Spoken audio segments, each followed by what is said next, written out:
This is the Reflector Reflections podcast. My name is Annie. Join me as we journey around the world, talking with fellow human design reflectors as they experiment and navigate their unique design. Today's beautiful conversation is with Joshua. Josh is a 2-4 reflector, and while we don't need labels to describe Joshua and the work he does, we can introduce to you that Joshua is a holistic personal trainer, lifestyle coach, men's embodiment coach, and a men's work facilitator, just to name a few. Josh is the owner of SoulBody Performance and is the co-founder and facilitator at Moon Brotherhood in Asheville, North Carolina. Welcome, beautiful soul.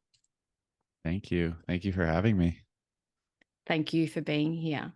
Mm-hmm. So, Josh, obviously we're here to talk about reflectors, human design, the beautiful journey of life. So would you mind sharing with us how you found human design or human design found you? Wow. That's a good question. So I live in Asheville, North Carolina. I've been here about 5 years. I had a bit of a spiritual awakening journey when I was 22, 23. And I was living in central Pennsylvania. That was where I mostly grew up. And my journey sort of began with food and movement. And that was kind of how and wellness. And then I started to discover a little bit with meditation, and the area I lived in just didn't foster a lot. It was pretty like a lot of Amish people live there, and just different types of Christianity, and just didn't really foster my spiritual awakening, for lack of a better word. And so I spent a few more years up there.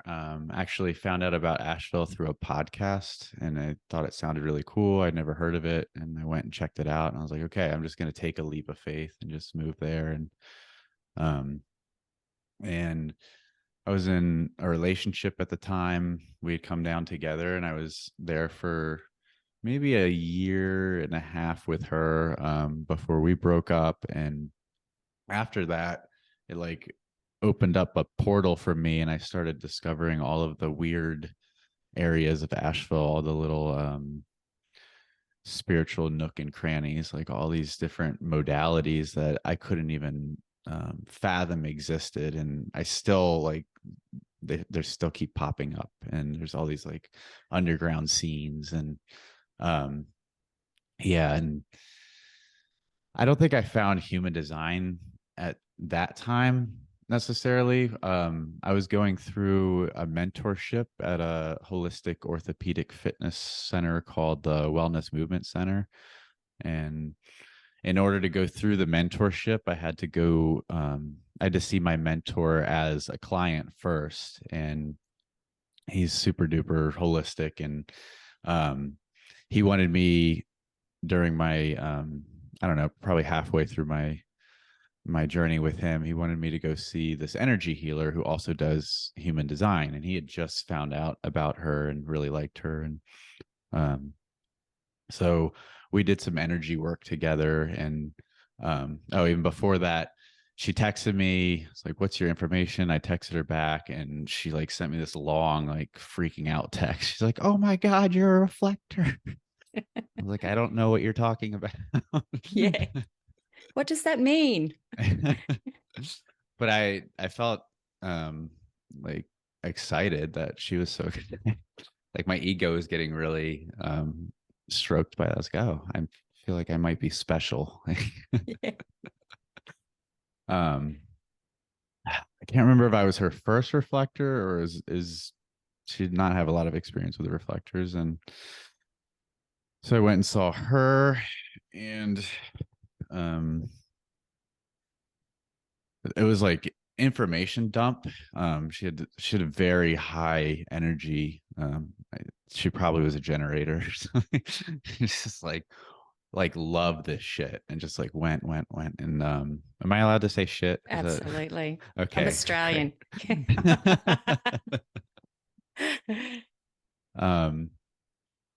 Yeah. And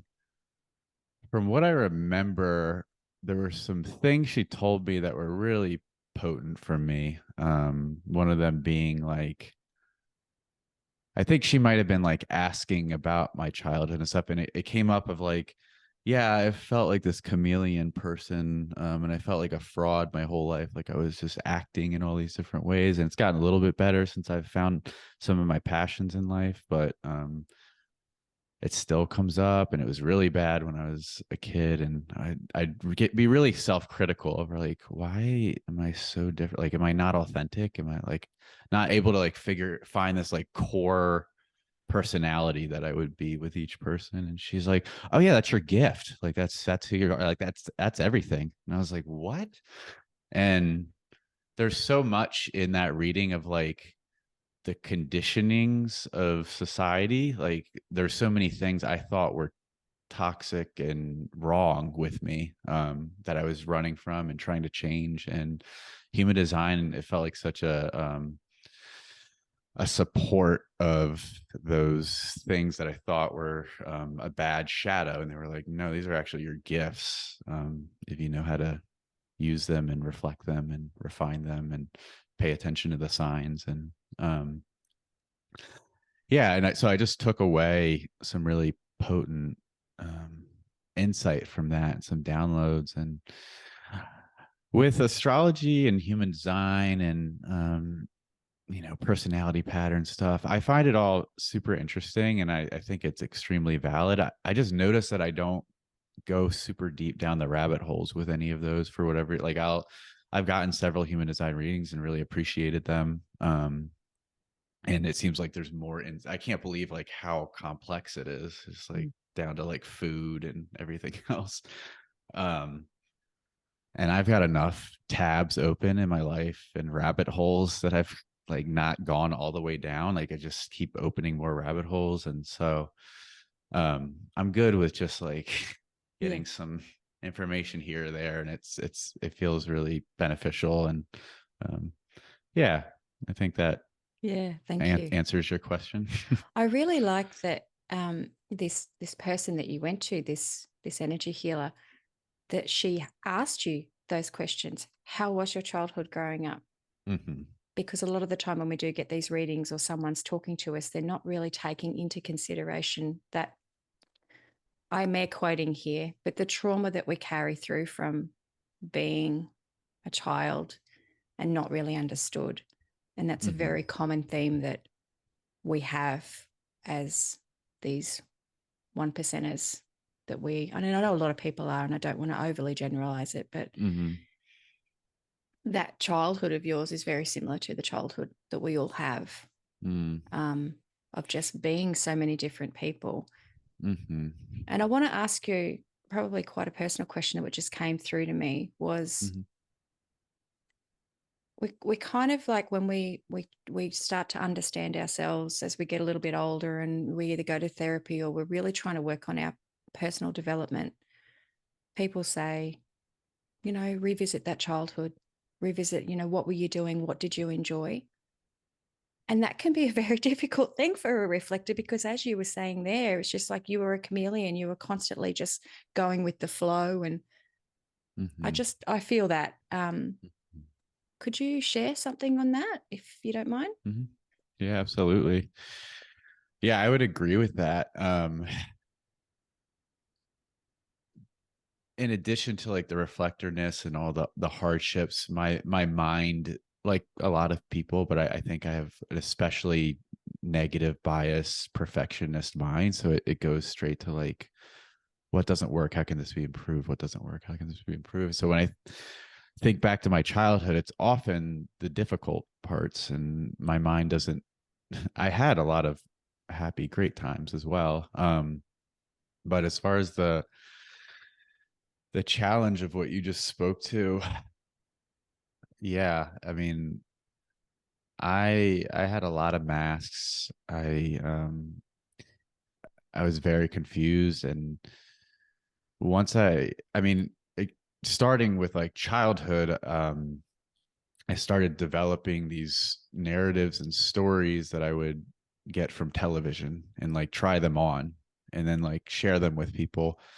And then now I'm that person to that person. And so I'm sharing now. I'm like, oh, now I'm kind of trapped in that. And I need to like track who I told these things to. And I would tell different things to other people and try to track that. And it created a lot of like anxiety in my system. Even if I wasn't conscious of it, I like know is in the background of like, I think I'm going to get caught. And that pattern continued into my teen years. And the more I did it and the older I got, the more obsessed I also got with getting love from external sources and fitting in, and not just fitting in, but like being the best and like really, really being loved from the outside. Um, and that led to some pretty deep depression in my teen years. I mean, that was one of the contributing factors. You know, I told you where I grew up. I didn't know any of my passions yet. I didn't know, like, and there was nothing around me that I was connecting with.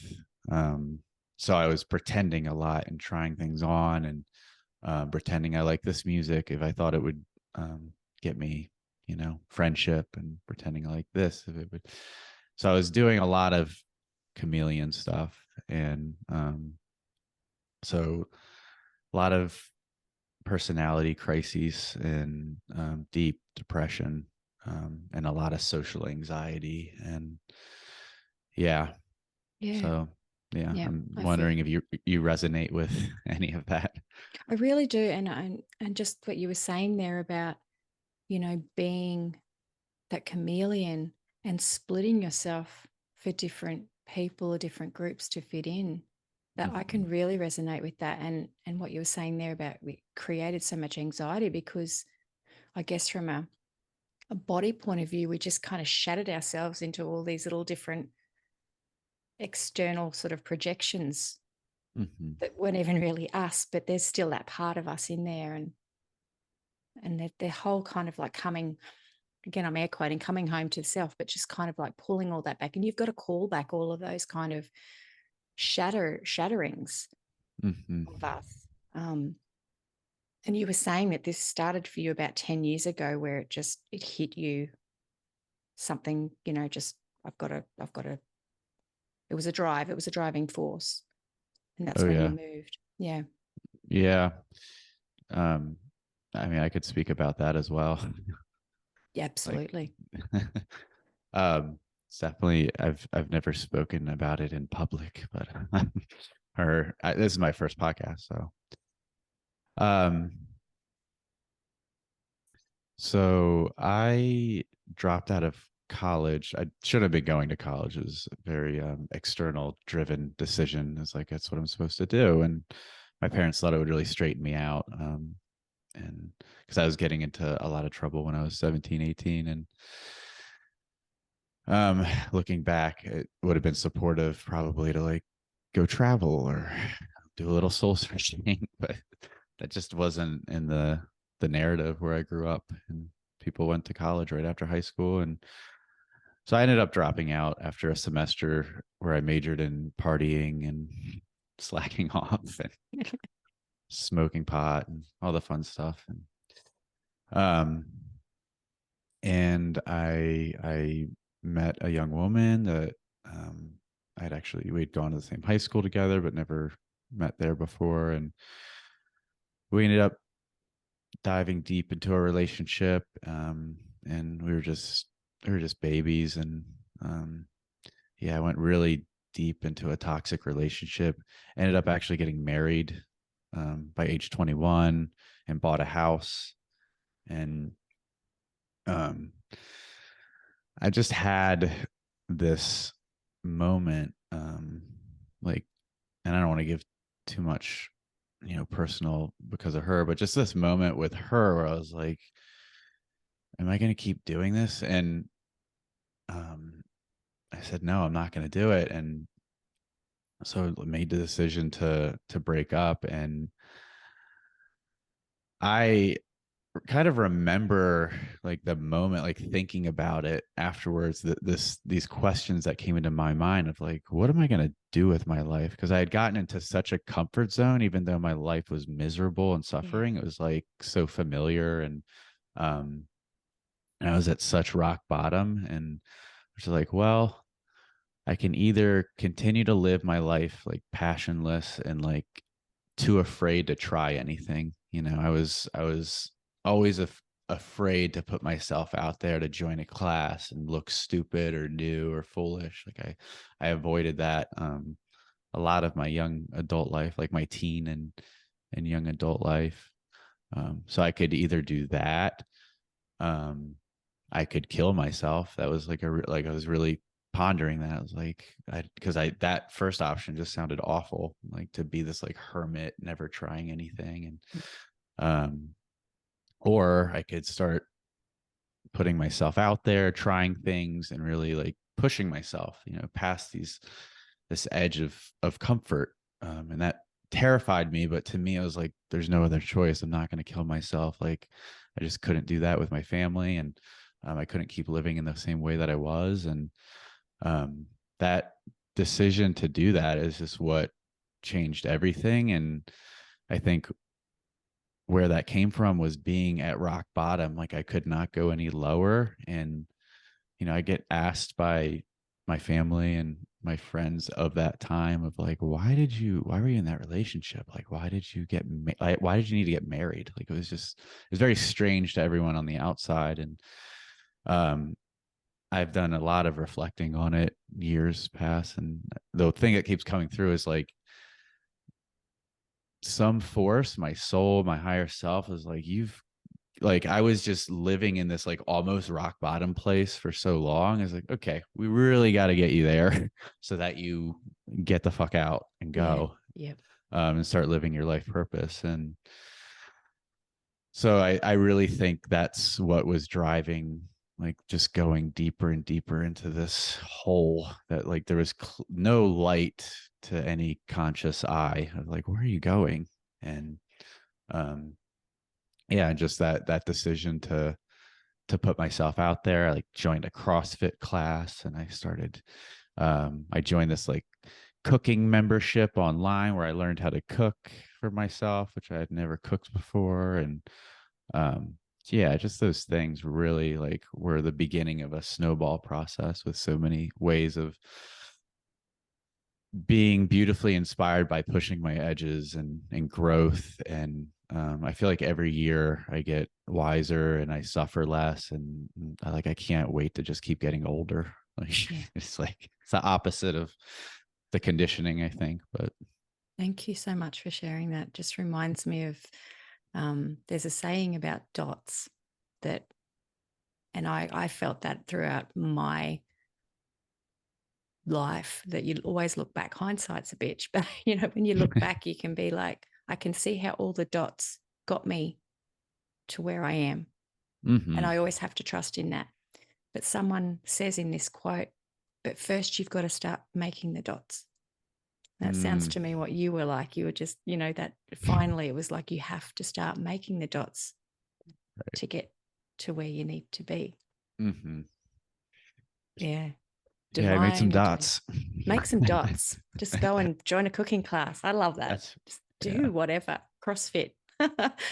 Did you drink the Kool-Aid? Did you drink the CrossFit Kool-Aid, or did you just do for what? sure. Yeah, I got certified in it. I got like total adrenal burnout from it, and the advice when I would ask the coaches like, why are my plateaus dropping? Like, why are my numbers? Why do I feel tired all the time and exhausted? Like, oh, you just need to come in more.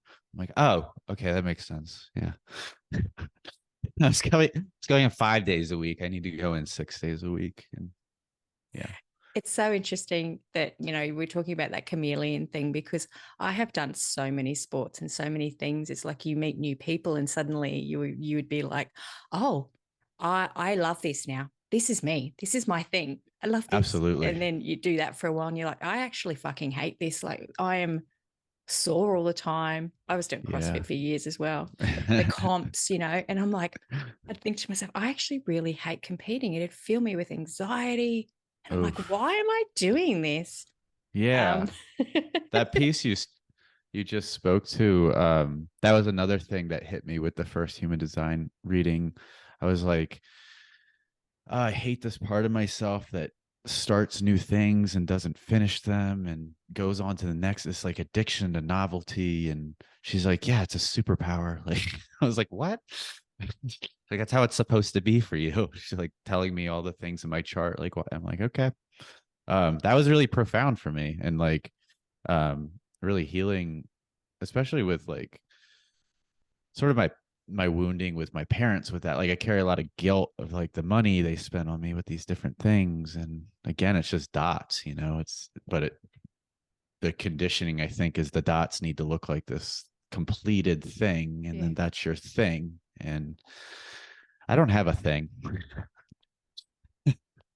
I've That's been so like, hard. I still try at times. And then I remind myself it's okay. I might never have a thing. Yeah. That's exactly it. I really feel you on that because I'm 47 and I still don't have a thing. And over the last 3 to 4 years, I finally accepted that's actually, to say that that's my superpower. It's like I have so many tools in my toolbox I because I bet. just keep trying on things, and some Mm-hmm. things stick. Some things stick for a long time. Mm-hmm. Human design, for example, gene keys, those kind of things in the work that I do has stuck with me for years. And I'm just like, I don't see it going away until 2027, apparently, when it all goes bye-bye anyway. But because it's I in don't know it, anything about that. yeah, that's another rabbit hole. Don't even That's go down another there. rabbit hole. I'll just But take your word for it. yeah, it's just something out there. But Okay. yeah, it is. It's kind of fun. Um, it's but I hear what you're saying. That's that conditioning. It's just like we're raised that you just go to school, you do this, you get married, you whatever, you do to university, and that's what you do for the rest of your life.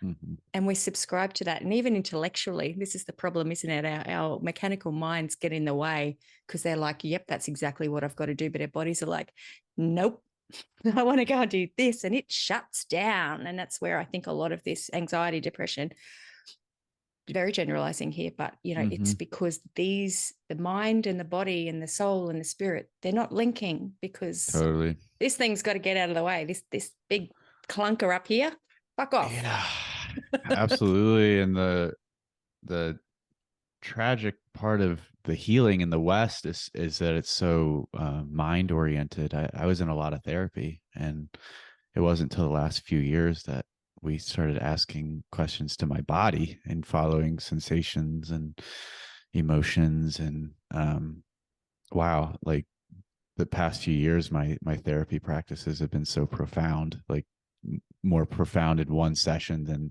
some psychedelic journeys, Yeah. medicinal psychedelic journeys. And I totally believe that's because of the focus on the body and like the bottom up approach instead of top down. And something clicked for me one counseling. I was like, oh, I've been trying to figure out how this works and blocking it by doing that. I was like, I should stop doing that. Yeah. And it's a natural progression that you're in the fitness industry, but I mean, like you've used movement through this to help you, and now you're helping others in this. It's like, again, dots. It's like, oh, I see where that was leading me. It's like hindsight. Totally. And you moving your body. The work I do as well, it's very therapeutic, and not just dance as in choreographed movement or whatever. It's just allowing what you just said there before, allowing your body to express how it needs to move or to feel or to react, without any questions. It's what I love, spontaneous dance and things like that. It's just like let loose. Oh yeah, there's a beautiful ecstatic dance community here in Asheville, and it's so profound and therapeutic. And it's such a mirror to our lives, how we're moving on the dance floor. Like the body tells the story. And it's down to like the interactions with others, like dancing with them, and then like the stories we might tell ourselves, like, oh, I feel rejected, and like all these, like it's all in the body. It's incredible. So the work that you do for yourself and with others, would you mind sharing a little bit about that movement journey? Sure. Sure. So it kind of starts with my awakening and my health journey. And I went back to college and I was like, I need to be a gym teacher is what I think I'm going to do. But I wasn't like set on it. It was an idea. And I went to a community college, and then they opened a health and wellness promotion program while I was there. And I like read about that. I was like, that sounds more interesting. It's a very umbrella major. And one of the things you can do is health coaching. So I started finding out about health coaching. I was like, wow, that's super interesting. I want to do that. And then I moved to Asheville and finished my 2-year degree. And my plan was to go to the 4-year college down here, UNC, the Asheville campus, and finish my 4-year degree in health and wellness promotion. And I had my eye on this health coaching program online called the Institute for Integrative Nutrition. It just really sang to me at a soul level. Like it was like really beckoning me. And I was dating a woman here who was like, why are you waiting to go? Like, I hear you talking about it, like, do it now. Like, just full on giving me advice, like telling me what to do. And I was like, wow, okay. Yeah, that sounds great. And I've really struggled with mainstream academia. It's just been like, it's probably part of my reflector nature and human design, like in my nervous system. It's like I've really struggled to do things that I disagree with and I'm not lit up by. Like it's my energy is just zonked, and it's driven my family fucking crazy. Like, you just grind and then you get to have the life that you want to. I was like, I can't do it. You see through the bullshit. That's just like Yeah, and it's just so loud, and I'm doing homework, and my mind and my body won't stop, yeah. like saying how stupid this is, and it's just torturous. So that advice was just like really like that's all I needed. I was like, yeah, I want to do that. You're right. And so I went through that program, and it was really powerful to hear just these different philosophies around coaching. It was so aligned with what I had found. I was so sick of looking at programs that said like, this way is the way. These are the facts. And this program said, we're going to bring in 500 different experts, and they're all going to say different things and say that their way is the best, so that you can all get your minds exploded and then put it back together and just be open in your health journey and how you coach people and things. I was like, that's so true. Like every human is a bio individual with different needs, different backgrounds. Human design reflects that as well, like so beautifully. It's like each person has a different path and things they need to do in an environment to be able to feel fulfilled. It's the same with diet. It's the same with spirituality. It's the same with movement. It's the same with all these things.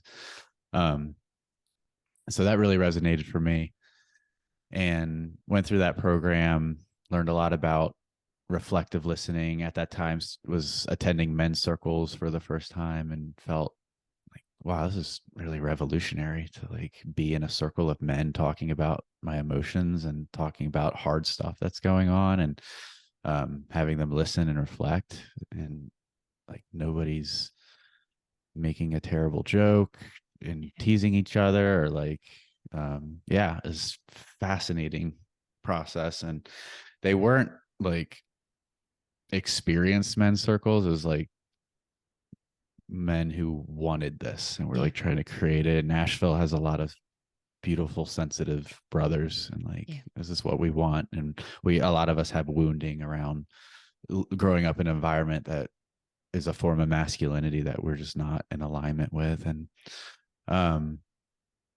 so that was starting to spark a lot of that interest at that time.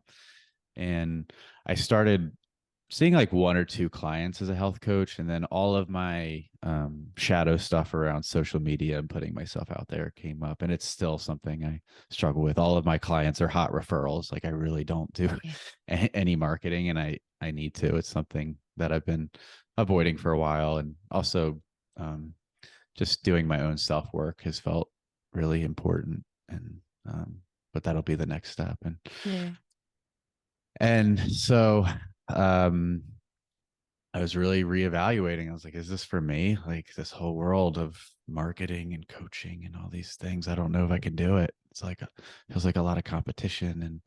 Um, and then I discovered the Czech Institute, Paul Czech and the Czech Institute. I started listening to his podcasts and I felt this deep resonance with the information he was providing and the holistic nature of his school and his podcast and his philosophy. He's the most holistic human I've ever heard speak in my life, who could, like, any guest who comes on the show, he can go, sometimes he knows more than they do and they're the expert in their thing. It's just like from any subject I could possibly think of. And really resonated with that and looked up if there were any Czech practitioners in Asheville, and I found one.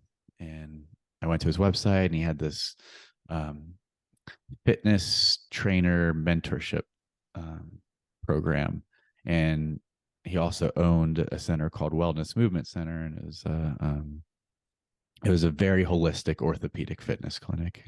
He was the only one there, but he had set up like this whole network of healers that he really trusted, and a chiropractor right up the street who does functional neurology and would work with him looking at x-rays and stuff. And so I went and chatted with him, and I was like, wow, I want to go through this mentorship. Like I want to do holistic healing beyond just being a health coach. Like I love movement. I loved exercise, even though my body was pretty burnout at that time. I was doing a lot of intermittent fasting and trail running and CrossFit style workouts and things. And my body was not loving it. Yeah. Yeah. My mind was like holding on and like really wanting to do it and pretty addicted. And going through that program was a big ego death. He's like, okay, you can't lift weights. I was like, what? And I could only do his exercises, and they were all from the beginning, like very much on the floor, slow, embodiment oriented, somatic oriented, really repatterning, things that were stuck or moving in big segments that needed to be loosened and moving in a more segmented, integrated fashion. And seeing the chiropractor at the time, and then seeing different healers that he suggested, and putting a lot of this stuff on credit cards, and like asking family for loans, and like getting money serendipitously in these different ways and synchronistically. And so yeah, I went through a big like ego uh, dissolution and repair through that process, and like and finally started being able to move my bodies in ways that connected with my primal man nature. Yeah. Yeah, I'm somebody who likes to express and like push and pull um and doing qigong. That's the best thing I can describe, like qigong style, like Yeah. corrective exercise. And um yeah, I like it, but it's not it's not enough. And Yeah. so I went through that program, and then I went through the mentorship with him, and then I amassed some certifications through the Czech Institute, through a system called Functional Movement Systems, and through um, another holistic lifestyle coaching program, and started to kind of weave all these things together and see what I could. It was hard at first. It was like felt really overwhelming, and like, how do I make this work? And um yeah, and it was challenging in that environment. I was in the same office with him, and I didn't feel as free to express as I wanted to express in some ways, just because it's like his space. Um, and yeah, and I was going through a lot in a personal relationship, and I ended up just like needing to take a big break. And I left that office, and I did some soul searching, and I was driving for a local company late at night, brewery tours and bachelorette parties and things, to support myself through this whole journey. And yeah, did some soul searching, and then um, started. I was asked by how did this order of events go? I actually a year and a half ago, went to a Sacred Sons retreat. Are you familiar with Sacred Sons? No.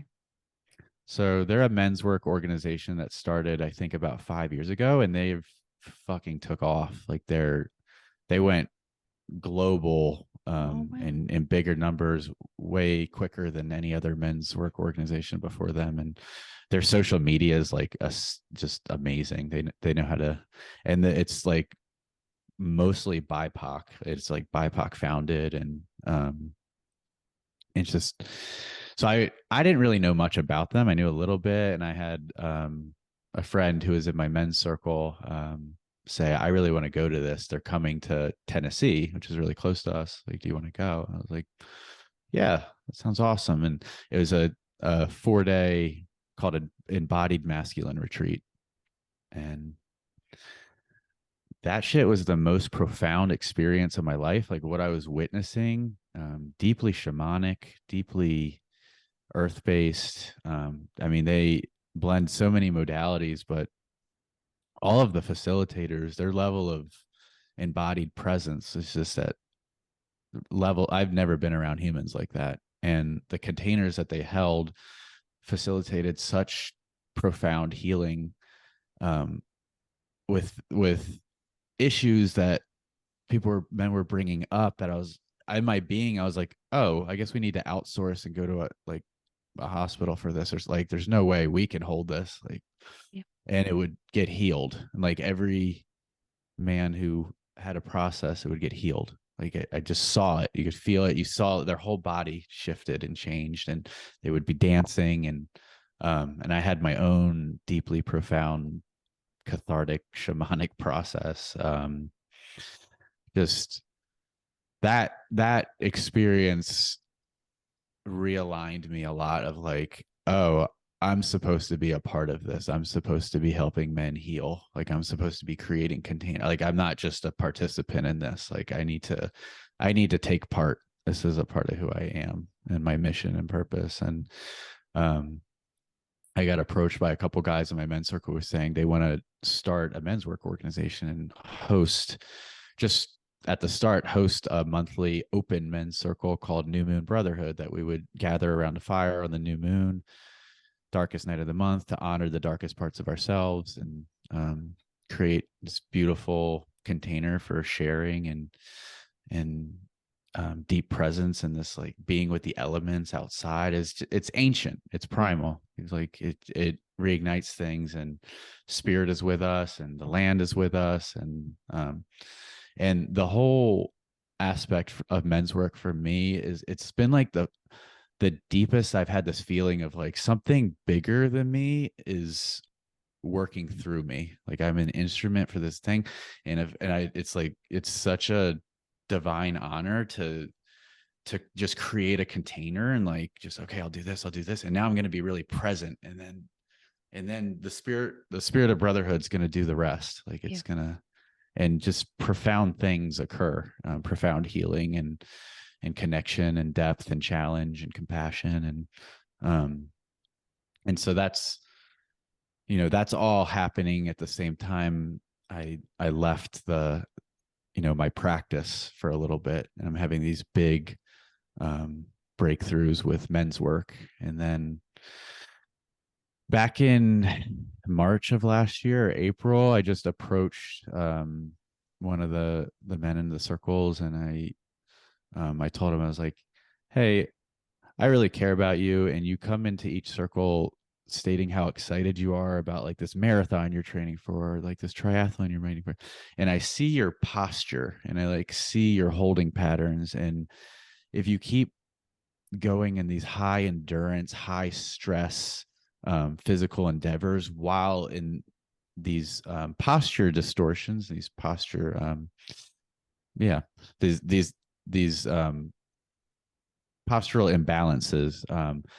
you're driving those patterns really, really deep into your nervous system. And the more you do that, the harder it's going to be to come out of it. And if you're interested, like, I think we could do a lot of beautiful work together. It could help with some corrective exercise that's more functional and integrated, that would help you get prepared to do the big thing that you want to do from a more integrated place and a stronger foundation, and you're not using muscles that you shouldn't be using and overcompensating. And he was like, yeah, that sounds amazing. I want to do that. And that just, and it was out of my house, instead of being at this place.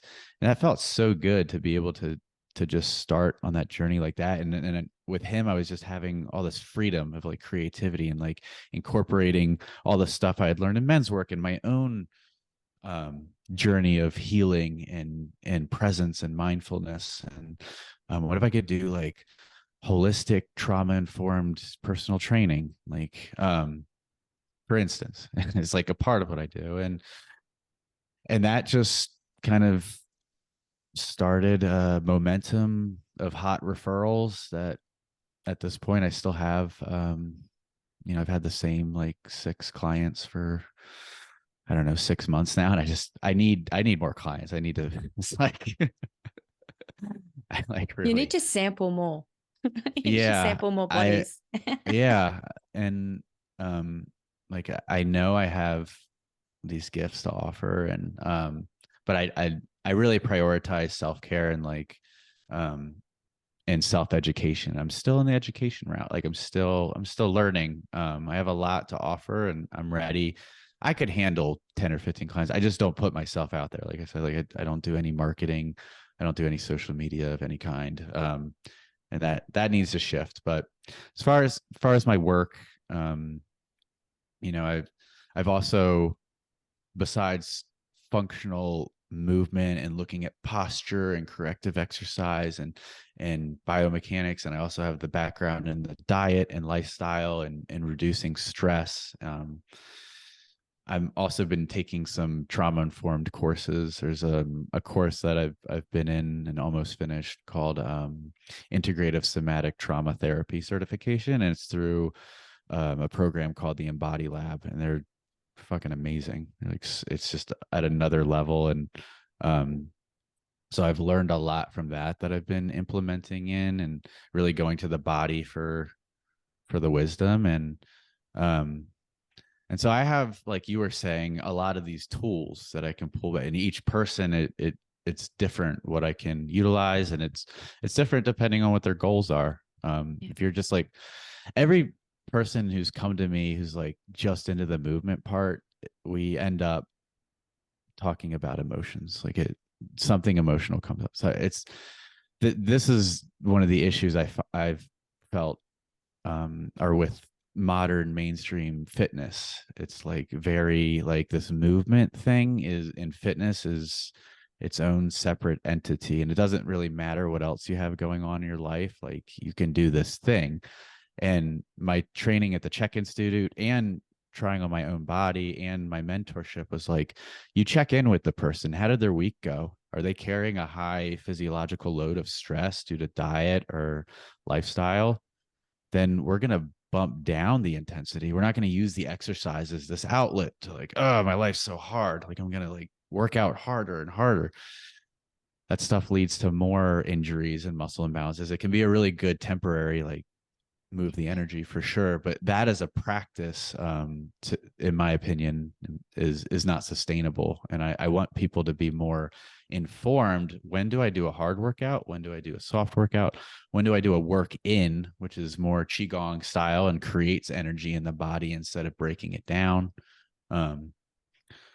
So that's a long answer to your, No. your question. I'm so inspired by that and that work that you've done in that journey. And again, I'm just watching all these dots just create this beautiful mosaic. But I was also, a personal trainer years ago in CrossFit as well. And it was what you were just saying then. It became very disappointing, to use the reflector words. It's just like I could see so much more that was going on. And I'm the opposite. I was more, I work predominantly with women, but even men, but predominantly women. And you could see so much more, but they couldn't see it.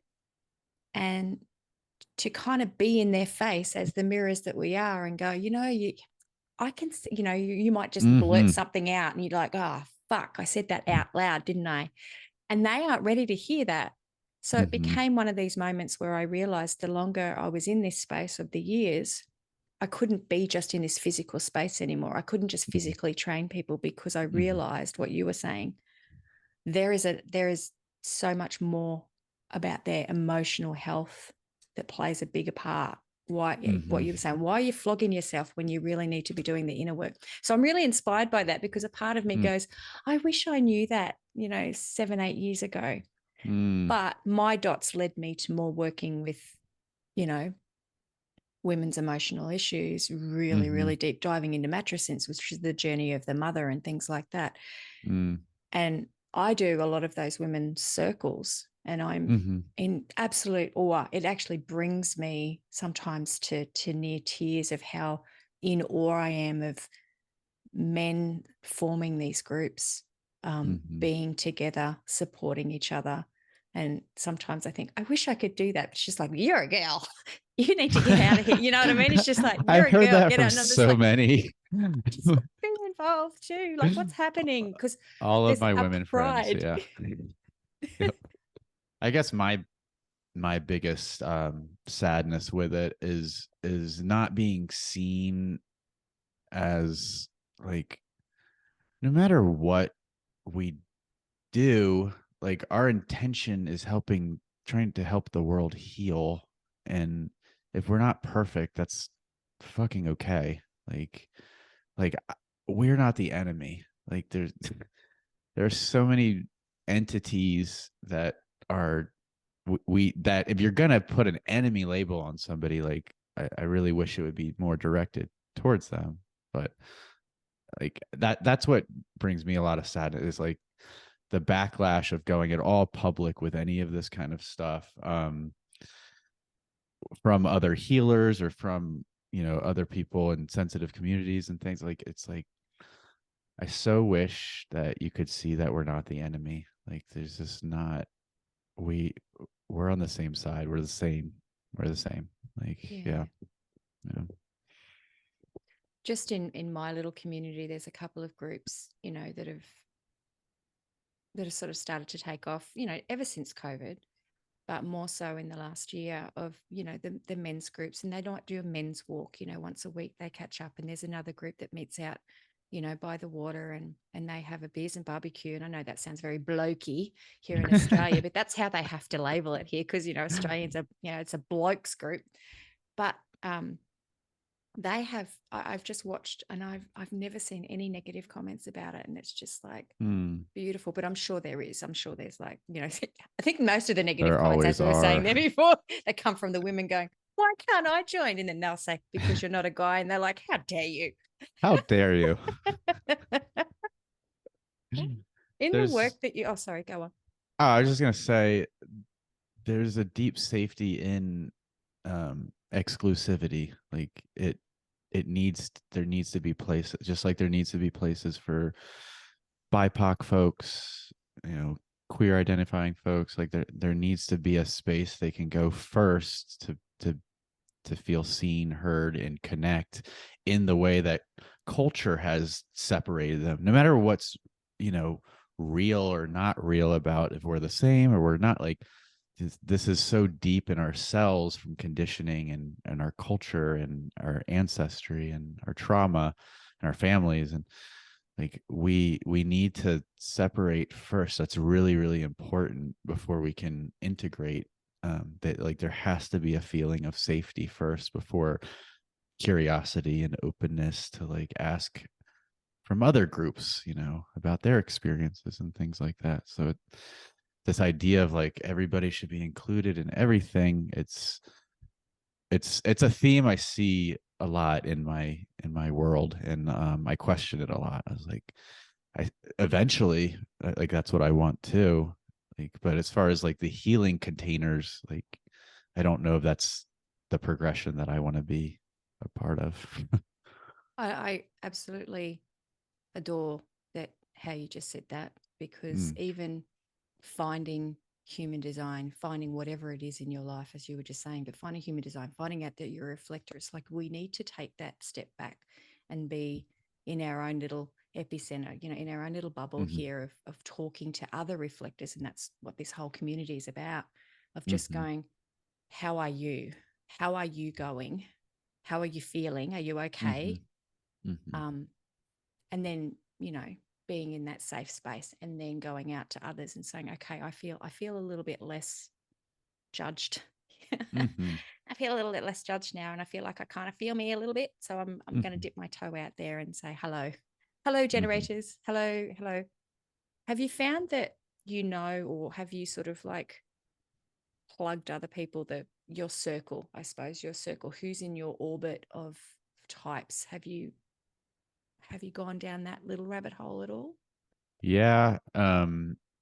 Asheville loves to talk about things like astrology and human design, at least in all of my circles. And I'd say we have more projectors here than, at least in all of my circles, more projectors than any other type. They're super common here in Asheville and circles. And to my understanding, they're like the second most rare type, right? Is that Third. accurate? Third? Okay. Yeah. Which one's the second most? The manifestors. Oh, okay. Okay. Yeah, I haven't met a ton of the manifestors, so that makes sense. But um yeah, I see a lot of manifesting generators and projectors. Like those are the two big ones. I don't know personally in my circles in Asheville any other reflectors. I had a Not friend of yet. not yet. Here we go. Gonna start a group, a circle. Oh my gosh, could you imagine? Do that.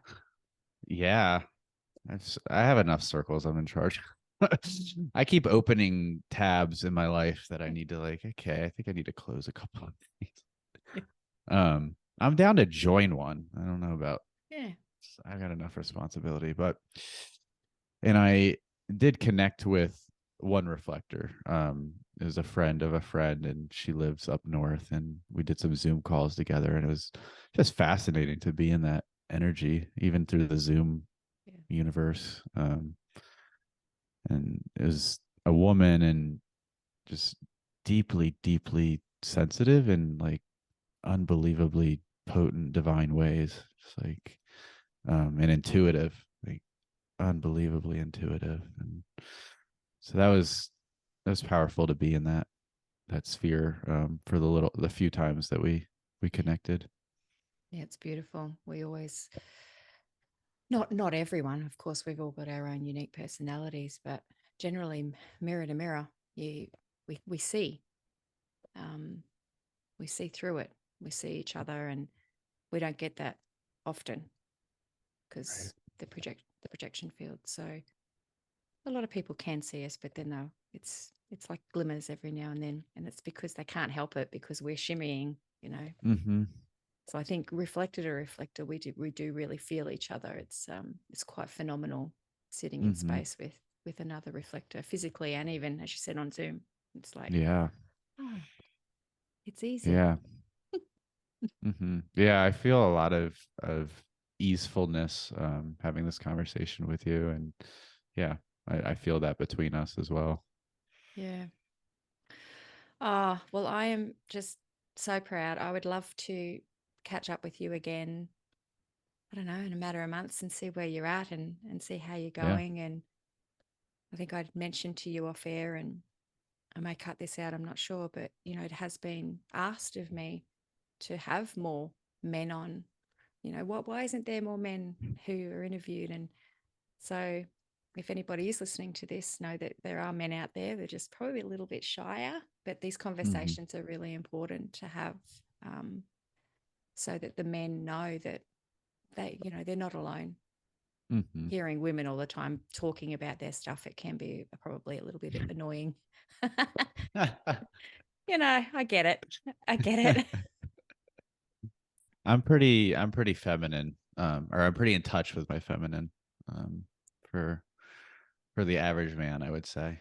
Yeah. So it kind of makes sense that I was drawn here, or less fearful for sure. Do you have any advice for your fellow brothers who are struggling a little bit and looking for support but they're nervous. They're nervous to sort of reach out to a group such as yours or other groups in their community. Do you have any advice for them? Yeah. Well, first off, any feelings of not belonging, and fear around that, and fear of connection with other men, and wounding around that, super, super, super, super common, super, super, super normal. I dealt with it so much, and in these circles, that's like one of the main things that comes up over and over again. And it's really profound for men just to be able to tell a story in front of a group of men, and be listened to and not ridiculed, interrupted, any of these. So just, it's simple. It is a profound thing. And so just, I just want to normalize that, and send that message out of like, yeah. Um, and then advice would be just some of the things I talked about earlier, of like pushing your edge, figuring out what is your edge, like where does it feel scary, and like leaning into that a little bit and trying. And then if it's so scary that it's going to dysregulate you, I don't do that. I don't advise that. I don't advise gigantic leaps. I advise titration, um, and if there's a group around you, if you're lucky enough to have that locally in person, I highly recommend going and even talking to the people beforehand and getting comfortable with the facilitator, seeing if it feels like a right fit for you. Do they feel warm and inviting, and allowing of what you think you're not allowed to do there? Like, you're like, well, can I just come and witness and not say anything? And if they say no, and then that might be a no for you. But just finding out, like, look, or telling them, this is a big edge for me. Can I be there in the ways that I need to be there? I would hope they would work with you, and just, you titrate your way up, and eventually you'll find a deep comfort in those spaces, and are looking forward to going to them. And there's also, if you're not lucky enough to have it in person, there's a lot of online circle support, and we offer a monthly Zoom circle as well. So we'd love to have anybody, any man out there. And if you're a woman listening, a lot of men come to us because their woman sends them to us. It's like one of the most common ways that men get into men's work is the woman's like, you need to go. You need like, you need to have friends. Like, you need to like connect with your emotions. Like, I can't hold all of this. I can't be the one, and we weren't designed to be. Women weren't designed to be the only thing. Like, and back in our history, like men's circles and outings, and it's like so in our DNA. It's just been in this like really recent past that we're expected to go at it alone. And then you're with your female partner who doesn't quite have that deep level of conditioning, and they have lots of friends in a community, and you're putting all your stuff on them. You're going to them for all your nourishment, for all your emotional holding. And it can be so powerful. It is so powerful for intimate relationships to have a men's circle or a women's circle. Both are really powerful for intimate relationships. So that would be my advice. You can find something online, even better in person. Join the New Moon Brotherhood. We'd love to have you. Sign up for our newsletter, and you'll get the regular dates and times of everything. And we want to do more big events too. So we've had people travel from out of state at times to come to some of our events.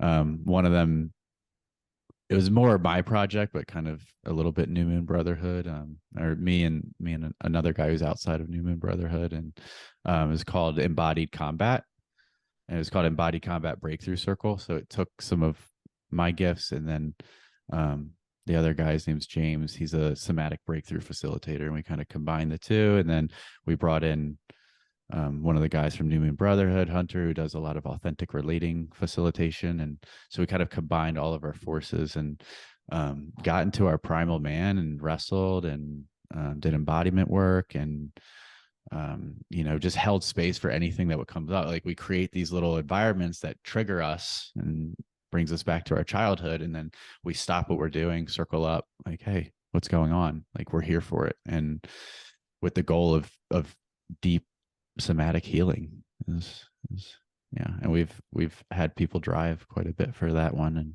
we want to do it again next year or this year. Need to start planning that. Incredible. What a gift you are. Oh, thank you. And thank you. I'll put all of those links in. It's the new moonbrotherhood.com, isn't it? I think it's just newmoonbrotherhood.com. And my business is SoulBodyPerformance.com. I do Zoom coaching as well. It can look a million ways from Sunday, but I really enjoy working with both sexes, and men seem to just be a little bit more I have more men than women, but I enjoy both. And I can work well on Zoom for movement-based instruction and or the coaching aspects. So fantastic. Thank you so very much. Thank you. Here. Thank you for chatting and sharing, and it's been beautiful.